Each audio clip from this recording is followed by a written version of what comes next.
Hi guys, welcome to Extra Talk. We have Sahbi with us, we have Papimento with us, we have Eyejax with us. Same lineup as last week. We have a couple of things to discuss, of course, again about transfers. So not so much as last week, so maybe we can keep it a bit shorter or maybe not, depending on what you guys have to say. Depending on you guys, whether you guys agree with each other, yes or no. That's always a challenge.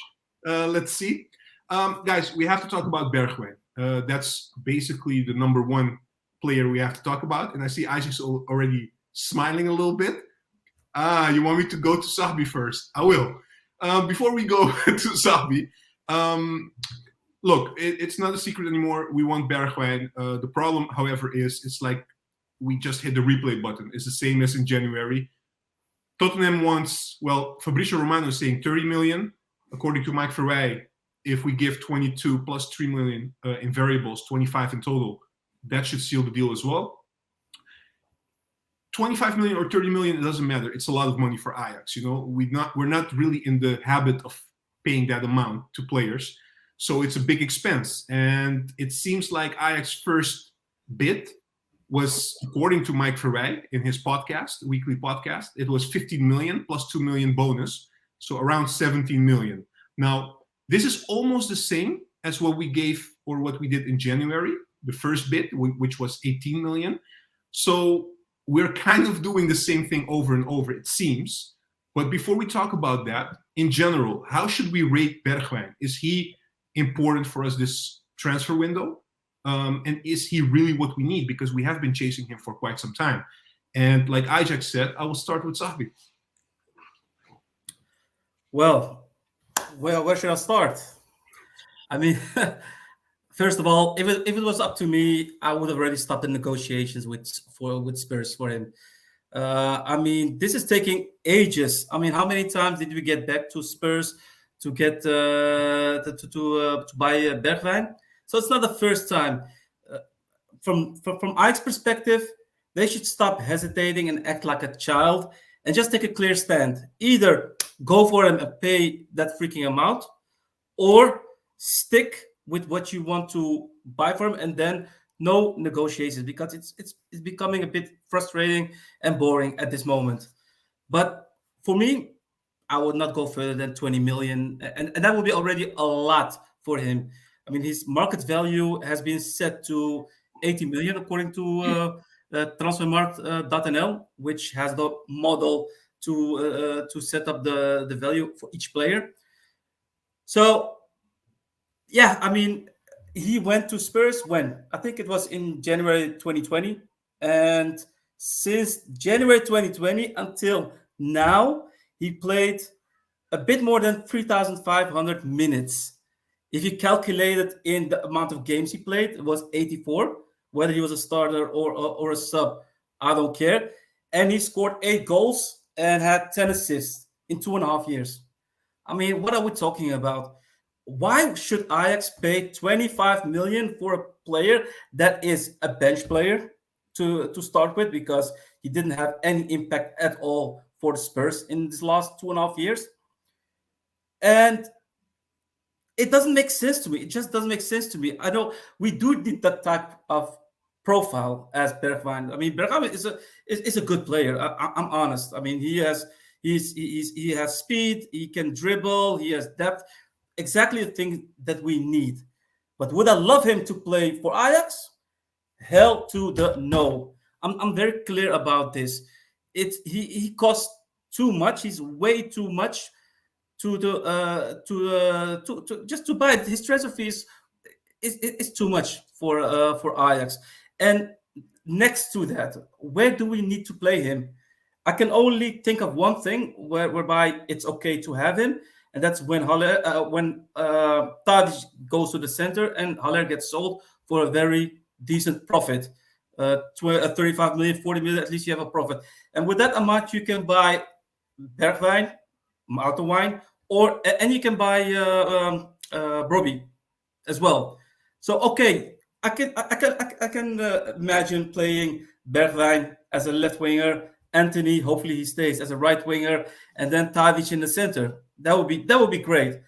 But if all those attackers will remain at Ajax this coming season, it will mean that at least one of those players would get benched. And I know Anthony won't get benched. I know Tadic won't get benched. So it will be a choice between Bergwijn and Haller. So why would you put one of those players on the bench? It's an asset from a transfer fee perspective.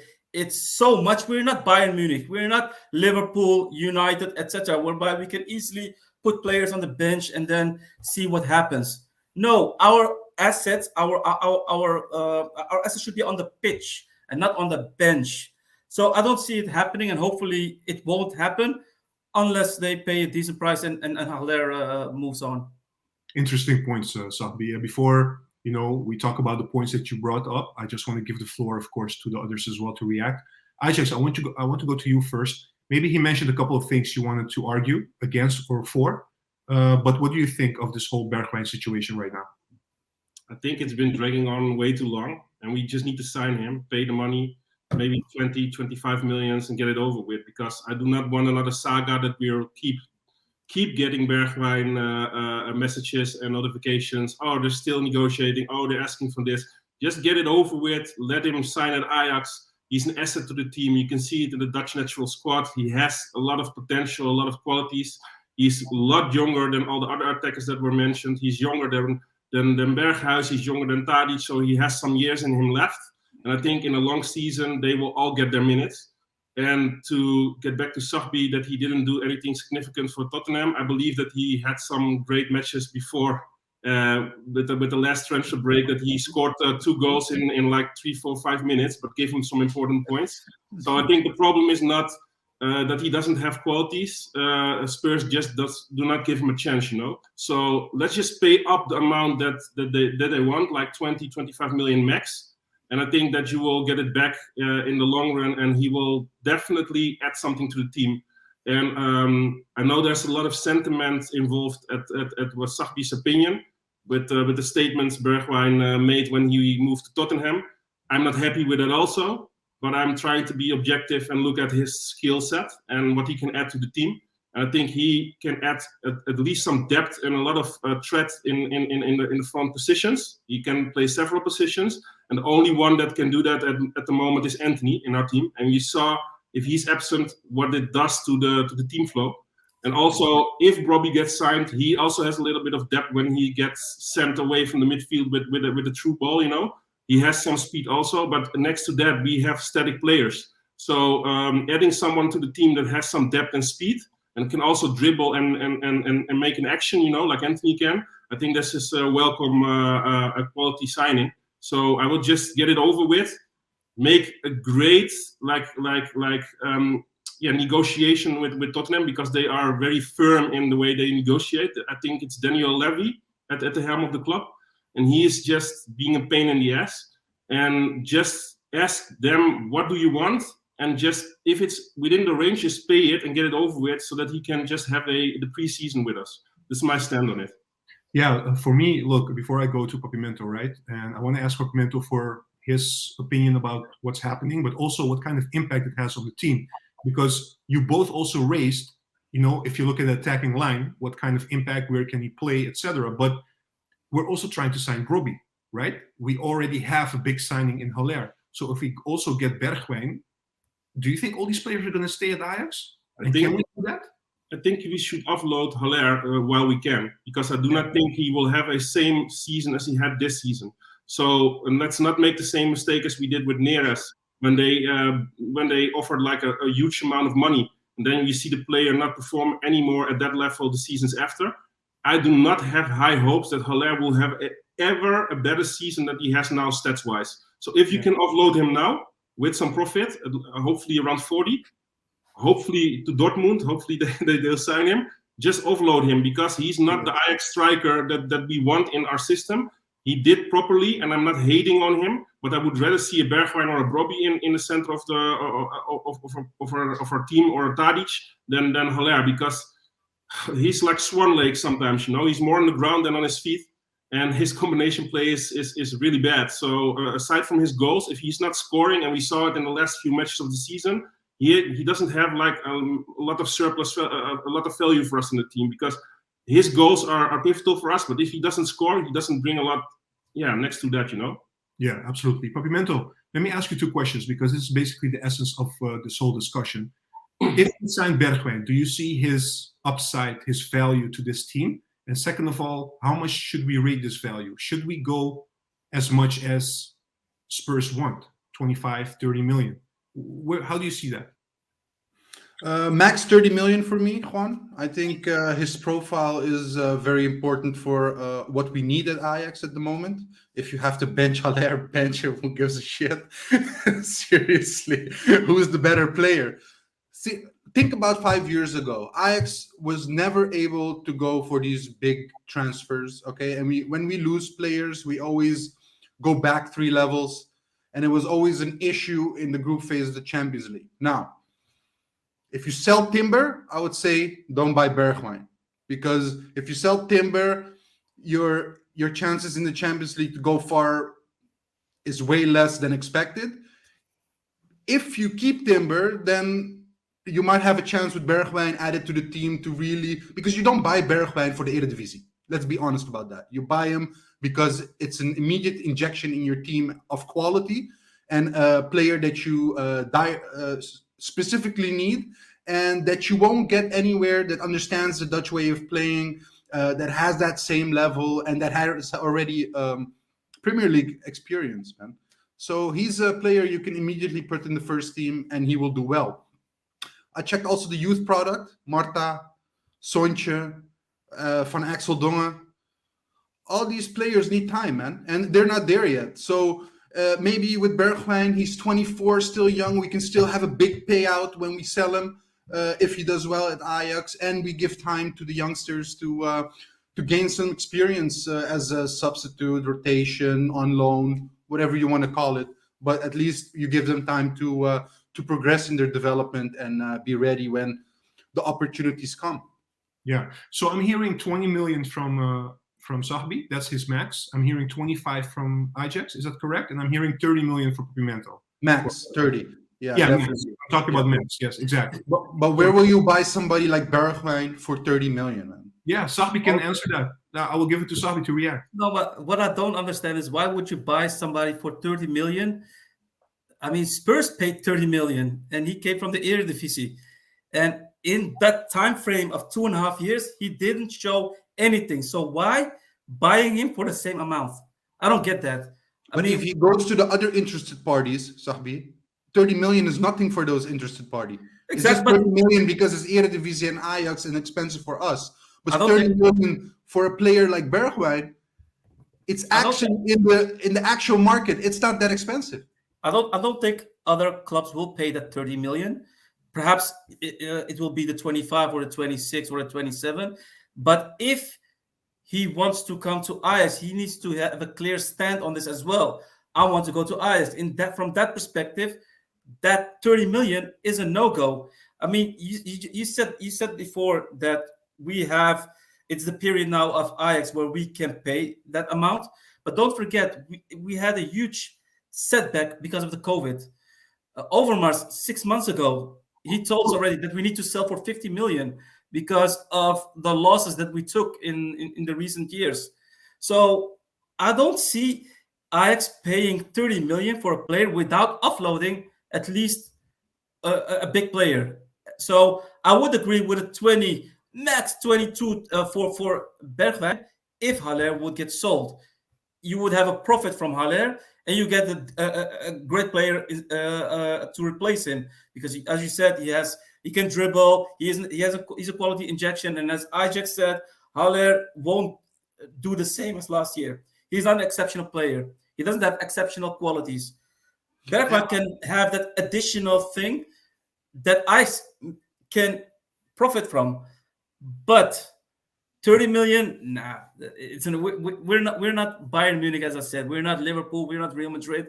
We can't just buy players and then having all those attackers getting the minutes. Who will play the best, the most important matches? That's something what will count. And if you see Bergwijn starting against the big clubs, it will mean that Haller would probably be benched. Sell him then. Sell him. We want the value, the asset on the pitch, especially the ones that we buy, not on the bench, because we lose value, and we're still a selling club, and we need to remind ourselves on that. Sahbi, I think it's a lot of speculation there. Like we do not know if we sell Haller. Probably maybe further on in the transfer window. But solely on this subject, I do not think like 30 million. Do not see us paying that. 25 million, maybe perhaps as the highest range. But we need to stop like thinking in impossibilities, because what Papimento said, he's a quality signing, and I think it's a chance for us in the market if we sign him. So I do not really agree with Papimento. I understand what he's saying with if Tim believes in the championship run, Champions League run, that it's maybe if you buy him that you cannot proceed anyway. But I think you should always try and go for the best players and the best team that you can establish, And we need to stop signing a lot of other players. We need to look at our key positions in the team and see what is needed. And I think if we sign Bergwijn, it is a needed signing for the upfront players. We need to have a left back position, maybe if Nico is leaving, and maybe we need a backup for a central defender. But other than that, we need to start relying on the talents that we bought and the talents that are upcoming. You're missing a lot, though, Eyejax. We're missing our best right back. Yeah, that's not easy replaceable. No, it isn't. But that's why I'm saying, like, we still have Darami, we still have Kudus, we have Taylor upcoming. So we have a lot of players that we need to start relying on also exactly as players, so that we involve them in the team. I think if you sign, let's say that you have 50, 60 million to spend on players. That's not a huge amount of money. It's a normal situation.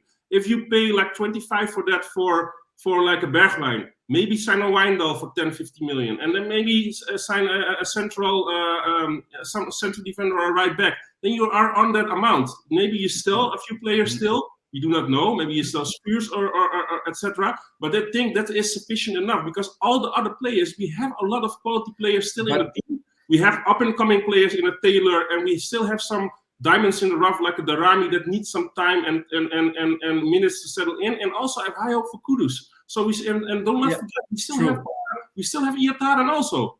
He can also be a big value for our team. But that's a different profile. You don't need anything.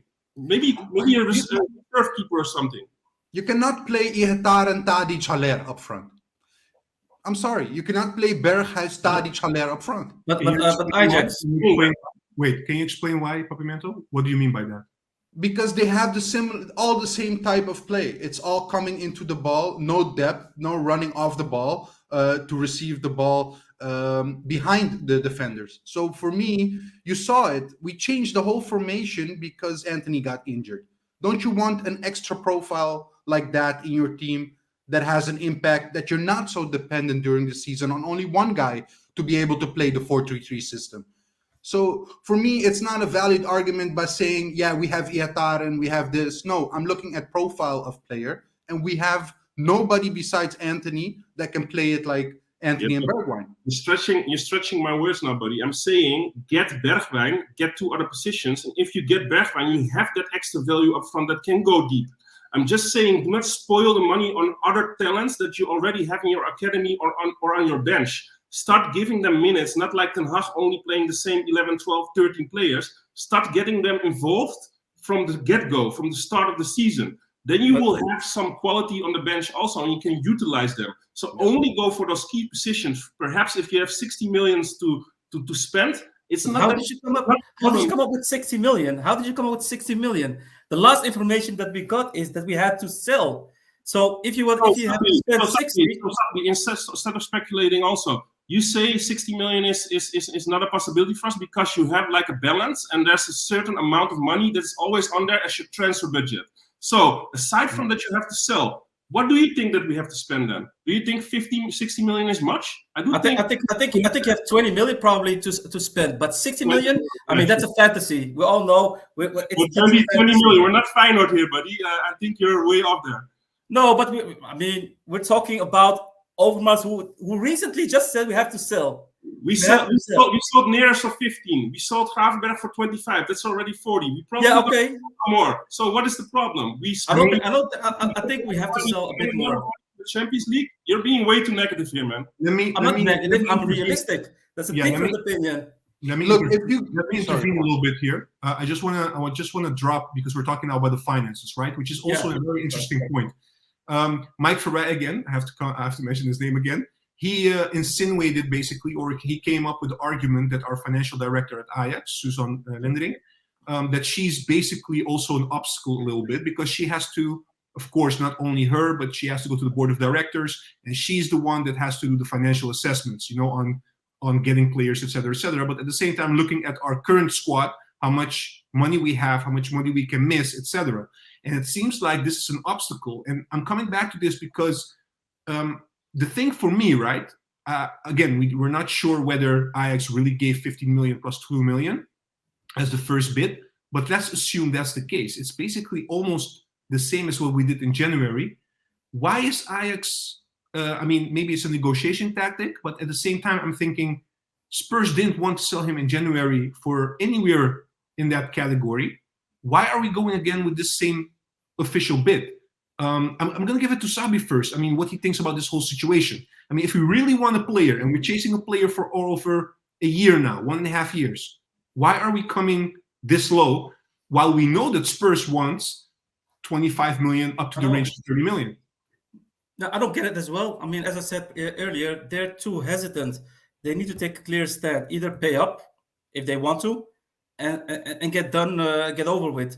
But I think they want to keep it as 50 plus 2 or whatever that amount, because he didn't show anything in the last 6 months. So his value theoretically should have been decreased in the last 6 months. Yeah, but he scored against Belgium, so.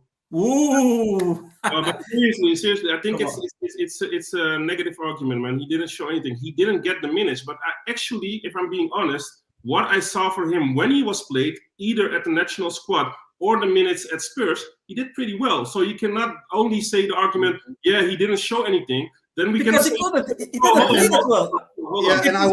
If you're good enough, you play. Because if you're good enough, you play. Yeah, he doesn't show anything. We can say the same of Rami. Yeah, he doesn't show anything because they don't. And it's a panic buy. So at this moment, it's not a great buy. Hold on. When he played at the national team, or sometimes when he got the minutes at Spurs, he actually showed something. So I'm not really agree with that. Different situations. But Ajax, if you talk about national team players, Miroslav Klose, he is the top scorer of the World Cup. What did he show on club level? Nothing. We've seen other players, Sahbi. We've seen other players playing at other teams, like our captain Tadic, that didn't play the way he's playing at Ajax. So I don't find it a value. Okay, let me get back to that. Wait a minute. Let me get back to that. Hold on. Just a minute. I just want to say something. Please, guys, give me a minute because I wanted to react on Ajax as well. So the argument that Ajax is saying, look, I agree, right? When he comes in, he has impact, he plays pretty well, etc., etc. But to step into the court of Sahbi a little bit, it doesn't validate his price. Because if the price is 30 million, he should have played more and should have done more. I agree. But this argument that I made is not considering his price. It's reacting to Sahbi saying he didn't perform anything last half year. I don't agree. So you can bring in the argument, it doesn't validate his price. I'm not saying that validates his price. We were talking about the price, right? Just saying what he's saying isn't correct, because when he played, you have to get minutes from the coaches to play. When he played, he showed something. So the price is out of the equation here. I'm not saying he didn't have that big of an impact. Maybe let me rephrase. He didn't have that impact except against Leicester City, where he scored 2 goals in the last few minutes. Okay, I can give you that. But does that validate to increase that amount for Ajax to 10 million? I'm not saying that. Look, at the well, same that's time, what I'm saying. I'm saying he didn't show that much to validate that transfer fee of 25 to 30 million. That's what I'm saying. Sahbi, can I throw something at you and then I will give Papimento a chance because he's desperately waiting to talk. No, I'm done. Go. No. I will give you a chance in a bit, Papimento. Because it's very interesting. Sahbi, you can also argue the same for Haller, right?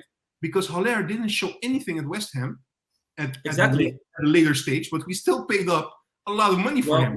Did you see the value that he had when he went from Eintracht Frankfurt to West Ham? Yeah, 50 million. So his value actually decreased by more than decreased by more than 50%. And he didn't. I mean, he didn't he wasn't bad. I mean, I look at the stats. He wasn't bad. He was poor, but not that bad. And they took a risk on it. I mean, I thought 22 million was a lot as well, but it still decreased within 1.5 years with more than 25 million. Yeah, and that's the reasoning you're following with Bergwijn. They got it for 31 million or something. It's not logical to buy this for the same price. Exactly. It's not the same player anymore. 2.5 years, he didn't show his value in those 2.5 years. I think he's a good player. Don't get me wrong. He's a good player. He has a lot of qualities. His profile fits Ajax if you look at what he can bring. But if you look at the price, it doesn't make any sense.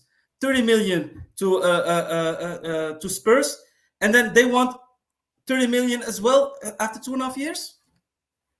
Doesn't make sense. Yeah. To get back on that argument of Haller, he came from, what was it, West Ham? Yes. Yeah.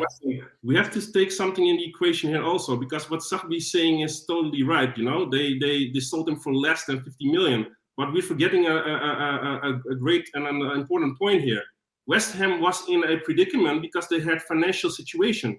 They had to sell him because they were behind with some payments and stuff, and the money was much needed. So they were in a bad position negotiating because other clubs knew they needed the money. They were behind with the payments to Eintracht Frankfurt for Haller, so they had to sell him to break even for him to pay Eintracht Frankfurt the fee. So I wasn't aware of that. Okay. Situation then with Tottenham Hotspurs, and I'm from a standpoint of 30 million. I understand that they are asking for that. I'm not saying we should pay it, but he's 24 years. He still has a lot of contract years left. He's 24. He's still a huge talent. Why should you not try and get 30 million for him? They can try. They can try. Their side, 35. We should pay it. Let me offer a different perspective, okay?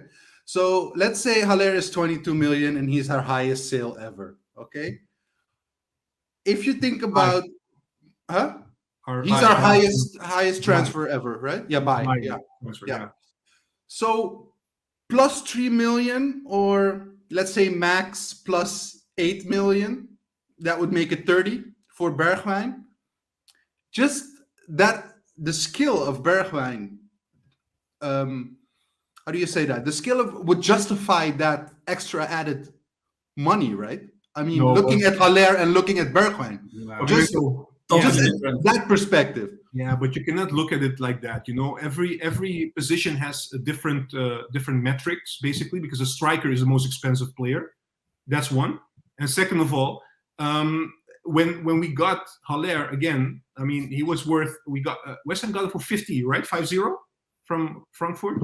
Yeah. I mean, look, let me ask another question, right? I want to give it to you, Papimento. I want to ask you another question about Bergwijn. So we're doing the same thing over and over again now, but at the same time, one very important piece of information that we didn't put into this ingredient yet that we're talking about is he actually gave an interview and he said that he wants to leave Spurs. He didn't say specifically he wants to go to Ajax, but Mike Verwij said that he actually, on a personal basis, he's okay, he's fine going to Ajax. He wants a 5-year contract, it's fine, no problem there. So he really wants to go, he wants to play.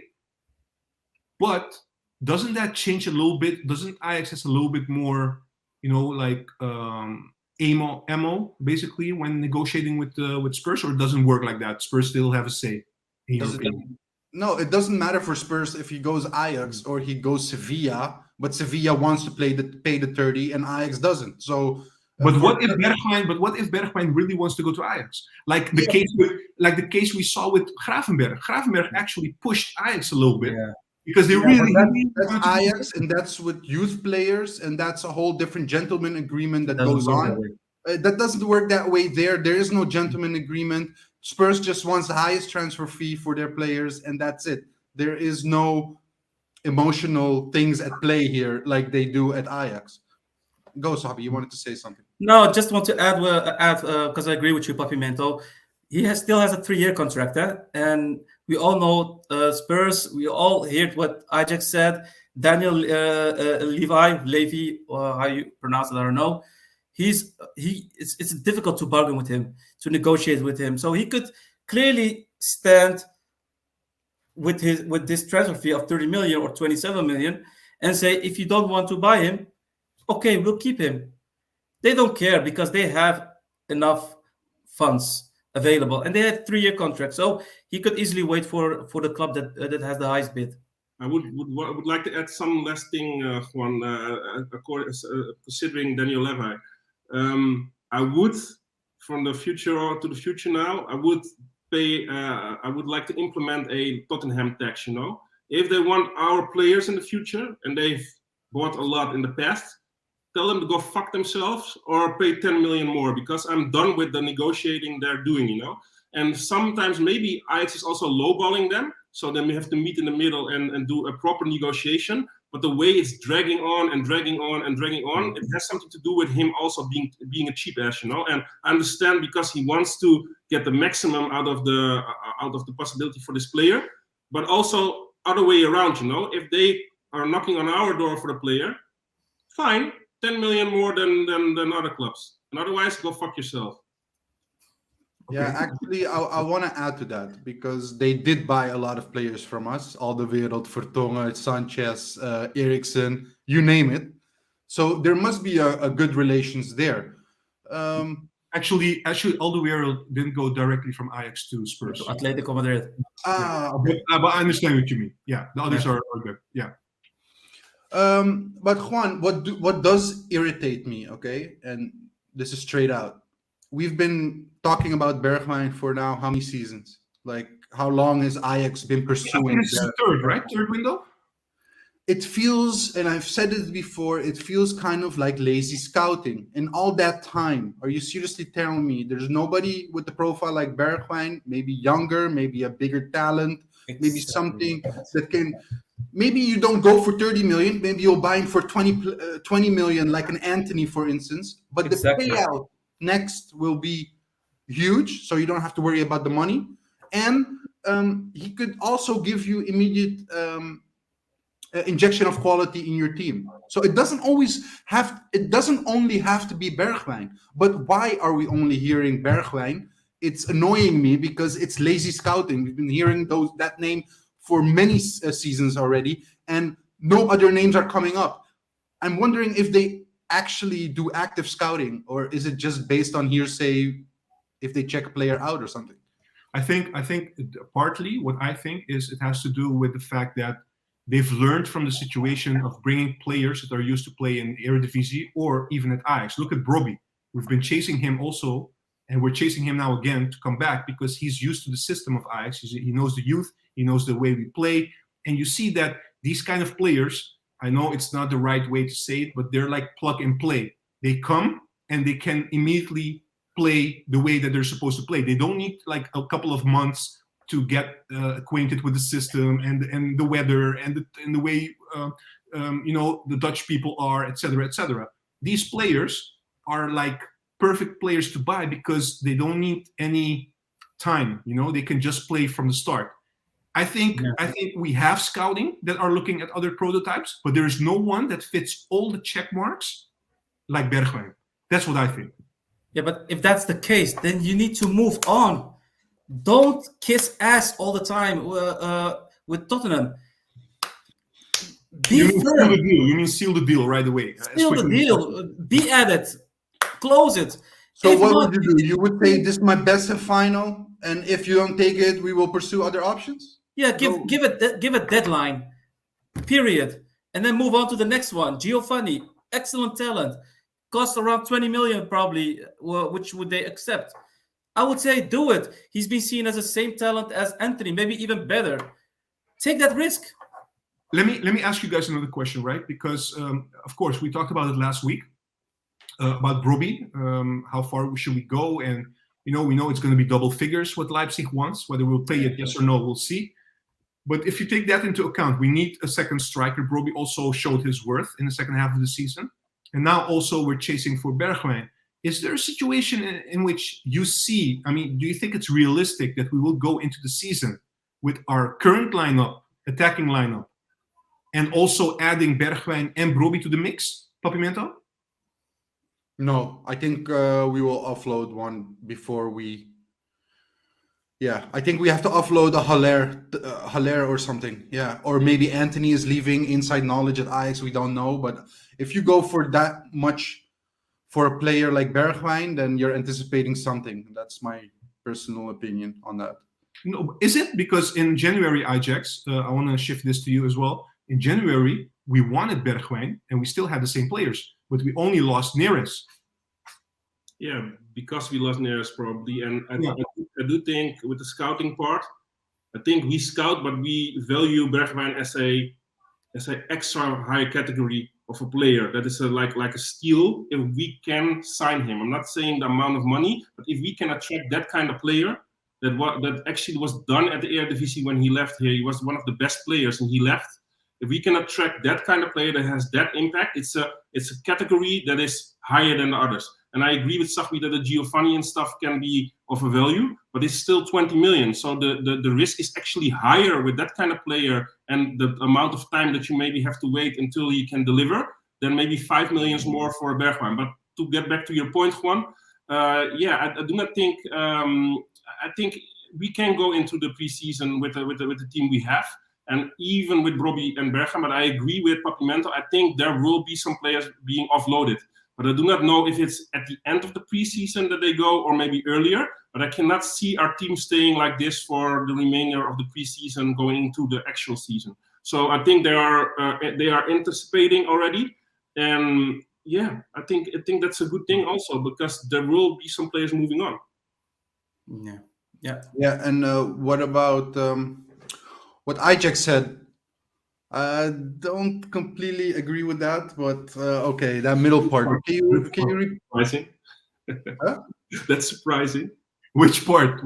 Yeah, that middle part. You were responding to Sahbi. Sorry, can you repeat what you said there? About Giovanni. About Giovanni? Yeah, that's what I wanted to say. If you have the quality, like Anthony, for instance, Anthony came in immediately. So if you have the quality, you're in. And the risk, I'm not convinced about the risk. If you have the quality, you will play. It might just take a while before they're in their prime. Let's say like Anthony found his rhythm later on, but he was still impactful in the beginning. Exactly. And he was impactful. Will be the same. First half year, he wasn't that great as he's now. Wait. Just to react on him, because I've been following Anthony quite closely, so I know he came and he had an impact immediately, exactly. But in the second half of the first season, he dropped a little bit because he wasn't used to playing so much games. Actually, this season he was even better. So I agree. But this is Anthony. Anthony is not the benchmark for other players. Look at Neres. How long did it take for Neres to hit the ground running? He also came from Brazil. Yeah, but Sahbi said Giovanni is being rated higher as a talent than Anthony. But you never know how these things go. Based on this, I'm responding. You never know, but they're all dubbed the new Ronaldinho when they leave Brazil, and like a handful actually come out and fulfill that promise. So, but if you look at Giovanni at this moment, many top clubs are after him. It's not only Ajax. With Neres, it was a bit different. With Anthony, it was actually the same. A lot of top clubs wanted him. So I rate him basically almost the same. So I don't see any risk involved with that. And to get back with your question, Juan, on if I see the whole squad or attackers kept together, I don't think so. At least I hope there will be something is being done. If you look at Bergwijn, I think his salary will be one of the top earners. And if you look at the top earners at this moment within the squad, there are a lot of them. So financially wise, if I have the head of the CFO, I don't think all of those attackers will stay. And that's why my gut feeling is saying that most likely Haller will leave us due to his transfer fee, which we could get from him, and his salary, which could be taken off the books. All right. Look, let's pass. I mean, almost this whole talk went about Bergwijn, which is also the most important talk, to be honest. I just wanna ask you guys one more thing.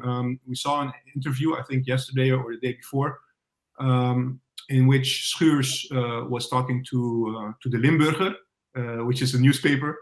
And he said basically that he will have a talk this week with Schreuder, our new coach, and they will talk about how his future looks like. He has a contract until 2025, so still a long time.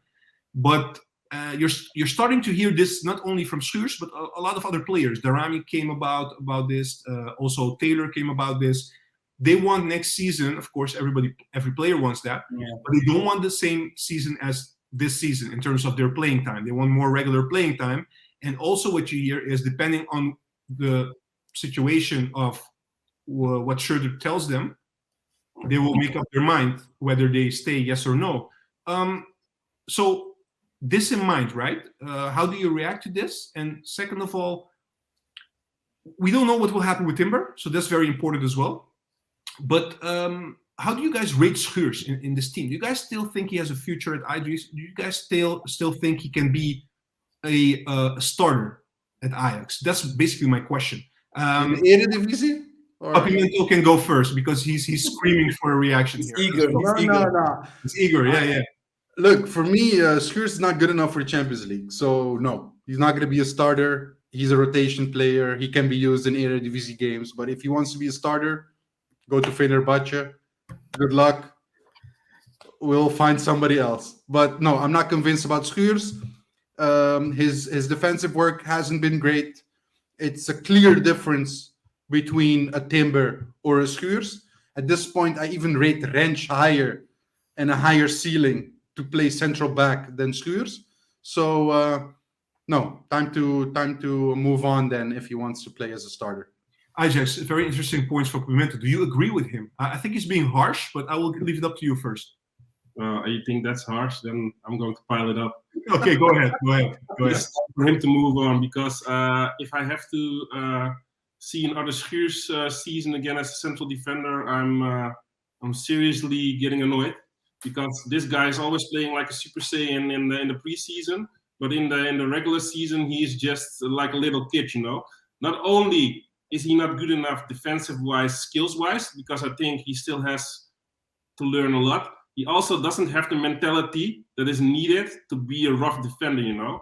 He is one of the defenders that you can say when you see him, hey, he's a defender, he's quite tall, but he's actually quite a nice guy, you know. Do you think that people will say that of Timber and De Ligt also?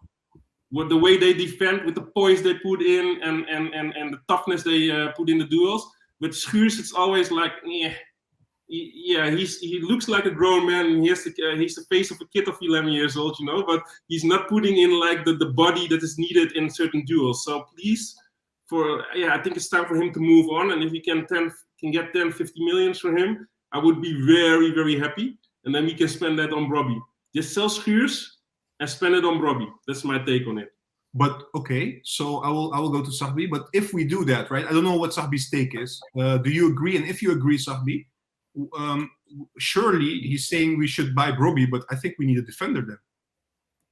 Yeah, true. I mean, let me add something as well on that pile. For me, he wouldn't be a starter even if Timber would leave us. He isn't aggressive enough. He's not consistent enough. I mean, he can have one of those great games, and the next game he would be so poor with rookie mistakes.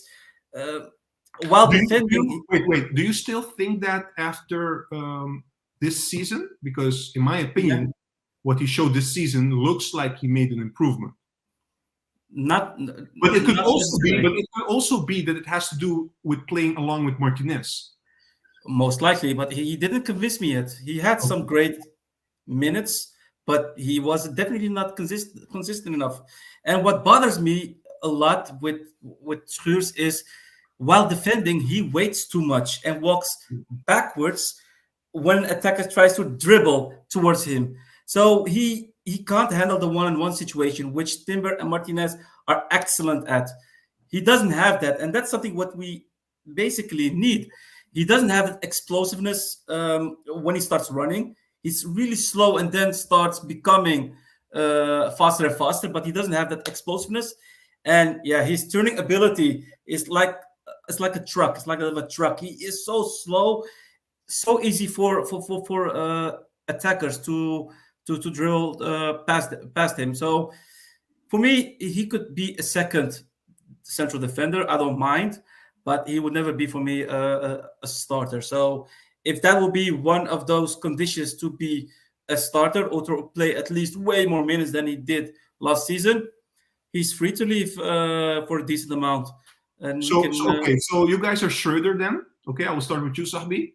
You're having Schuurs on the phone.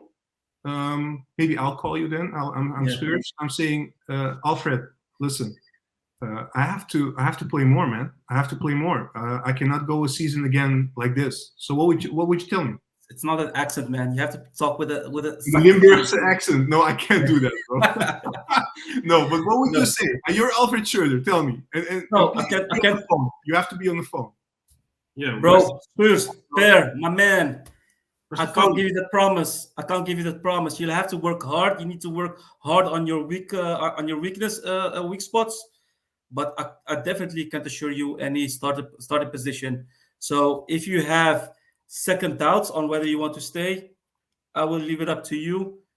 Talk to Fenerbahce if they're interested in you, but I won't give you that guarantee that you would play more minutes at Ajax. Okay, moving on to the other Alfred number 2, Eyejax. So, but coach, if Timber gets sold, I've always been, the next one in line with Ten Hag. So what does that mean for me then?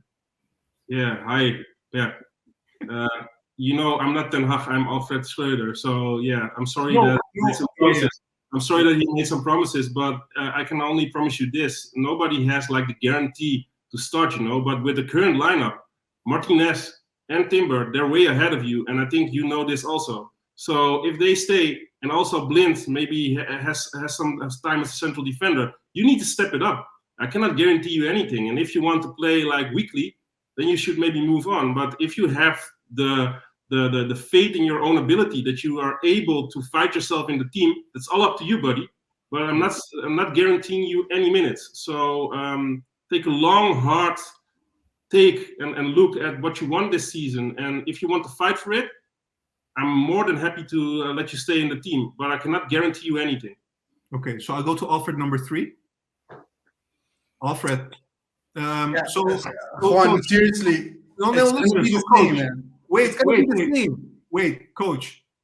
Just a final question from Perr to Alfred number 3. So, coach, I think then I want to leave. I have a 3-year contract still with Ajax, but I don't feel like I will get more minutes. So will you and Ajax be willing to let me go for a good price? Yeah, if that's what you want, go ahead. For me, you're a rotation player, so up to you to prove yourself you're a starter. But as of now, the only promise I will give you is that I'm not Ten Hag, so you will get more than 5 minutes each game to prove yourself a little bit off the bench. But that's the only thing I can promise. And if you improve yourself enough, you might be a starter. And now cut, and I want to say something.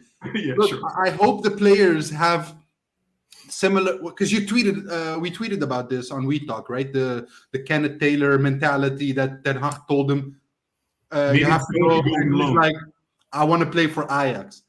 Man, it made me love him even more. And if every youth player would have that, Ajax would be so strong. But we do have a lot of youth players that do that. Don't forget. Look at Unifor. Yeah, but it looks like when they get the chance at Ajax, it's also immediately they're gone. It's not something like I want to stay at Ajax. I want to be great at Ajax for a couple of years. No, I want to be great at Ajax for a season and then go. That's not for me being great at Ajax. Who are you referring to exactly? Somebody that's 19 and left to Bayern. But he's been playing for 3 years almost with Ajax in 100 games. So can you say that really? Can you say that? It's too early, man. Come on. What did you must say? Agree with me. Huh? But he just did say it, so he can. But I agree, and considering Schuurs, he's not that youth product, at our club, because he was bought very late from Fortuna Sittard, so almost no education at Ajax. And I think it's time for him to leave, man. It's the same with Scherpe. You can let it drag on, but sometimes you have to consider what is your position, and maybe time told us that he's not good enough to be a starter at Ajax. He's not reached his true potential that is needed within Ajax. So just move on, like to a team that is maybe lower tier in the Premier League, because I can see him play there, a team that's fighting relegation, a team that has to fight hard at the bottom of the Premier League, that is very physical, that does not need a lot of technical ability to build up and stuff, just defend. Maybe it will learn him also the things that are necessary in his skill set, because he needs to be more rough, he needs to be more in the duels, and maybe this is the perfect situation for him to learn that, like in the lower tier team. But at Ajax, it's not going to happen, I think. Sabi, let me ask you another question. This is the final question about Schuurs, guys, and I think that's it for this video. Look, we've been blessed, right? I mean, there were talks about this season, especially in the first half of the season, that Martinez and also Timber perhaps being our best center duo in a while. Also with Alvarez, of course, in the mix, but our center backs, these are the best. We haven't conceded a lot of goals, etc. Is this also maybe in the disadvantage of every other player that's going to substitute either Alvarez or Timber, because we have that now expectation of everyone coming in? Definitely. I mean, we had that expectation as well when De Ligt left. We thought it would be very difficult to have the same type of defender at Ajax again. A year later, we had Timber. Or 2 years later, we had Timber, and we were all surprised at the beginning. But now, yeah, he's one of the best defenders in the Eredivisie, the best talent, and he can definitely reach a very high ceiling. But for the next defender, it's gonna be very difficult to replace such great defenders that we had in the past years. So, yeah, it's gonna be difficult. I do know that we have no player at all in the youth academy, and with youth academy I mean the under the 21. There are no defenders. There are no good defenders. So either way, if Timber would leave us, hopefully not. If Timber would leave us, I hope H2 Huntelaar and Hamstra have somebody on their list to act upon immediately, because we don't have any defenders in our academy. And our Grinta balance went down as well, Juan. So we need, because Tagliafico might leave, so that Grinta level is slowly going away. So we might need to inject our team with a little bit more Grinta as well. Yeah. Sorry, go ahead. Ajax, no, I just wanted to add something, because Sahbi already gave a good answer. But also what I was trying to say is, aren't we looking at the next defender, or even looking at Schuurs now, through the glasses of we know how we know how Martinez is, we know how Timber is. He doesn't even come close. But is that a fair assessment towards him, or isn't that what you guys are doing? That's our standard now. He didn't impress, Juan. He didn't impress, man. Let Isaac answer this one. Yeah. Sorry. Thank you, man. Thank you. Patiently waiting here. No, but seriously, Juan, no, I do not think it's harsh. He actually played for more than half a season with Blind back then, and was one of the worst central defensive duos in the last years, if you ask me. I do not want to see that again. So, although they did properly, but compared to all the other duos, it was poor. I do not want to go back to that era. And I think it's just time for him to move on, and we're not being too harsh, And I do think that also with the Argentinians we have now the last years with Tagliafico, with Martinez, we should look at that market more, And I'm not talking about Magallanes, because we still have him also. Exactly. But in all seriousness, Juan, I would rather even play Alvarez at that position if needed. Then I would play Schuurs in that position. So even he is, as a central defender, higher in the pecking order for me than Schuurs is. And that says a lot, I think. Yes. Papimento, I'm going to give it to you. You can end this session. Tell me what you think. Man, I think the only reason we bought Perr Schuurs was because De Ligt left, and we thought he has a similar build, so he might get to the De Ligt level. But he's not that kind of defender. He's indecisive in the challenges. We've seen enough for him to know that he didn't play all that well when he came in, and he was even struggling in Eredivisie games. So, we're not being harsh. I think he's just not Ajax material, and it's realistic to say that, because we need to. if you look, for instance, at Europa League, that was Sanchez, and who was next to Sanchez in the back? Even and later De Ligt, I think. Exactly. And so that was one big guy and one guy that can properly handle the ball, because Sanchez is not very good at the ball. But in the 18-19, you had De Ligt and Blind, one very good ball player, one a very good defender. Yeah, De Ligt wasn't really known for his build-up, but with Blind, it would work. But this season, man, we saw that length has nothing to do with it. If you're aggressive enough, strong enough, tactical, insightful, and you make the right challenges, and you're a proper footballer, like you are comfortable on the ball, it can set you up so much further. So really, that defensive line is the most important thing for Ajax. Playing such a high line, you need proper ball players, and Schuurs is just not it. Yeah, proper ball player also defensively, because he's good at the ball. Let's be honest, he's not that bad. He's not bad, but he's indecisive on the one-on-ones, as we described before. So Timber, you don't see him having those issues. Martinez, you don't see him having issues. They win the ball much more easy than Perr. Perr just walks with the player. Martinez and Timber really go for that ball and try to rip it off as soon as possible. So it gives us pressing opportunities and counter opportunities because we get it so fast as well. So then it's a conclusion from everyone. We should sell him this summer then. Fenerbahce wants him. If he doesn't agree with his current role, we should sell him. Yeah. Definitely. For sure, 100.